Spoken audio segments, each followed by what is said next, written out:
안녕하세요. 시니어를 위한 꼭 필요한 정보 시니어 전성시대입니다. 오늘 여러분들께 긴급하게 전해드릴 소식이 있어 빠르게 준비했습니다.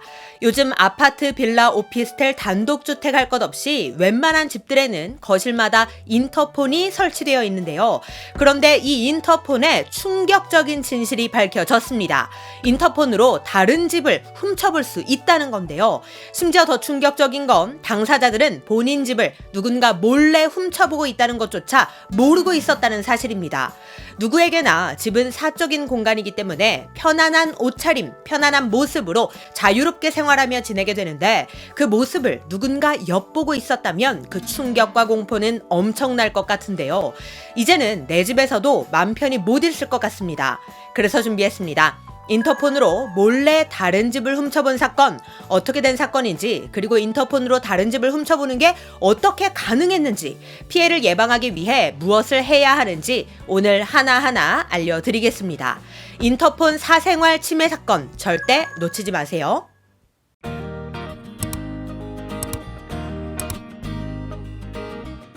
여러분 댁에 인터폰이 설치되어 있다면 오늘 내용 절대 놓치시면 안 됩니다. 요즘은 인터폰으로 참 다양한 것들을 할 수 있는데요. 이름도 인터폰이 아니고 요즘은 월패드라고 부르더라고요. 벽에 달린 패드라는 뜻이겠죠. 예전에는 전화기 모양으로 생겼다면 이제는 진짜 패드 모양으로 납작하게 생겨서 별의별 기능을 다 하고 있습니다. 옛날에는 현관 밖 사람과 대화할 수 있는 수준이었다면 이제는 밖에 누가 왔는지 보는 건 기본이고 집안 전등도 다 껐다 켜고 보일러도 원격 작동하고 관리비 확인도 하고 우리 집의 모든 것들을 다 관리할 수 있게끔 아주 편리하게 진화됐는데요. 심지어 세대 간의 통화도 되는데 이게 또 카메라가 달려서 화상 통화도 가능합니다. 이렇게나 온갖 역할을 하며 기능이 다양해지다 보니 예기치 못한 곳에서 문제가 터지고야 말았습니다. 그건 바로 월패드에 달린 카메라였는데요. 이 카메라를 해킹해서 누군가 몰래 우리 집을 훔쳐보고 있었다는 거죠.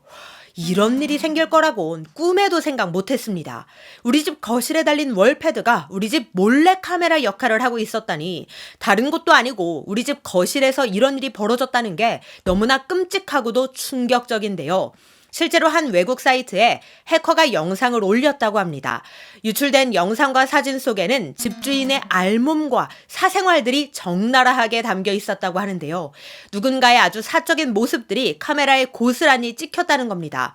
그것도 바로 월패드에 달린 카메라로 말이죠. 월패드 카메라는 세대 간 화상 통화가 가능하도록 설치된 건데 이게 누군가가 우리 집을 몰래 훔쳐보는 몰래 카메라로 작동을 했다니 어이가 없습니다. 몇몇 집만 피해를 본 거 아니냐고요? 아닙니다. 놀라지 마세요. 무려 17만 건의 영상과 사진이 유출되었다고 합니다. 정말 어마어마합니다. 그 안에는 어떠한 장면이 담겨 있을지, 누군가의 사생활이 찍혀 있을지 상상만 해도 소름이 끼칩니다. 그리고 이 월패드 카메라를 해킹한 해커는 유출된 영상 속 아파트 주소 몇 개를 공개했다고 하는데요. 아파트 지역과 이름 그리고 IP 주소가 적혀 있는데 공개된 곳만 무려 700곳이나 된다고 합니다. 최소 700곳의 가정이 털렸다는 얘기겠죠. 그리고 주소지도 한 지역에 국한되어 있지 않고 서울, 경기, 부산, 대구, 울산, 제주, 경북 등 전국 각지에서 피해를 당했다고 하는데요. 그리고 유출된 자료 수만 17만 건이 넘으니 공개된 700곳의 주소지 외에 더 많은 가정의 피해가 있지 않을까 걱정이 됩니다. 그래서 현재 이 아파트의 주민들은 월패드 카메라에 종이를 붙여서 임시방편으로 가려놓은 상태라고 하는데요. 우리 집 거실에 몰래카메라가 떡하니 있는 것이나 다름이 없으니 주민들의 불안감이 상당할 것 같습니다. 그런데 이게 다른 집 얘기가 아닙니다. 요즘 신축 아파트들 뿐만 아니라 지은 지 한참 된 아파트들도 이미 카메라가 달린 월패드를 사용하는 가정들이 많다고 하는데요. 우리 집 월패드에도 카메라가 달려 있다면 당장 종이를 붙여서 카메라부터 가리는 게 좋을 것 같습니다. 우리가 왜 내 집 거실에서 이런 불쾌한 경험을 하며 불안에 떨어야 하는지는 모르겠지만 어쨌든 이런 사건이 터진 이상 우리도 최소한의 방어는 해야 하지 않을까 생각이 듭니다. 그리고 더 큰 문제는 아파트나 공동주택의 월패드는 전체 세대가 공동망을 쓰는 만큼 만약 한 집이 해킹을 당했다면 다른 집들도 연달아 해킹이 가능하다는 사실인데요. 즉 보안이 매우 취약하다는 얘기입니다. 실제로 보안 전문가가 해킹 프로그램을 이용해서 한 아파트의 월패드에 접속을 해봤는데요. 전화를 걸어서 옆집을 몰래 볼 수도 있고 보일러나 전등을 켜거나 끌 수도 있다고 합니다.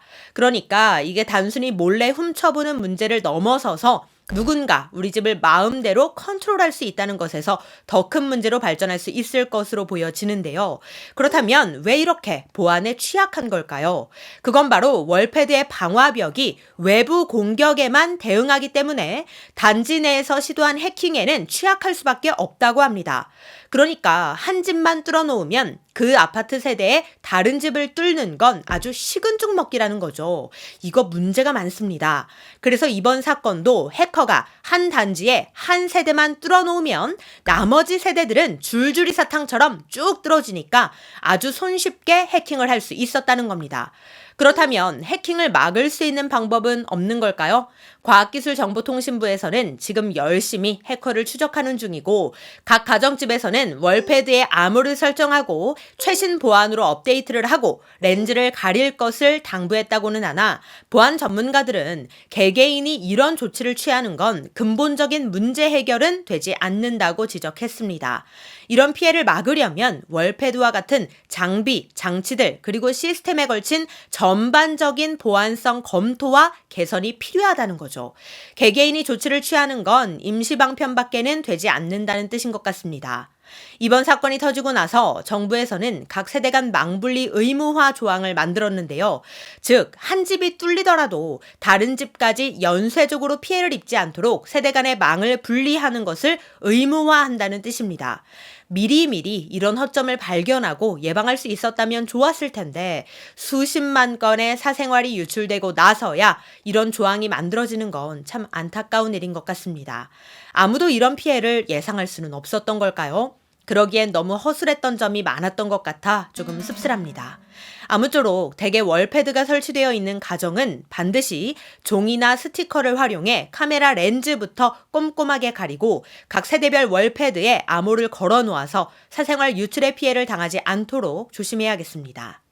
오늘 내용 도움이 되셨다면 구독, 좋아요, 알림 설정 부탁드리고요. 저는 다음에 더 좋은 정보로 다시 찾아뵙겠습니다. 감사합니다.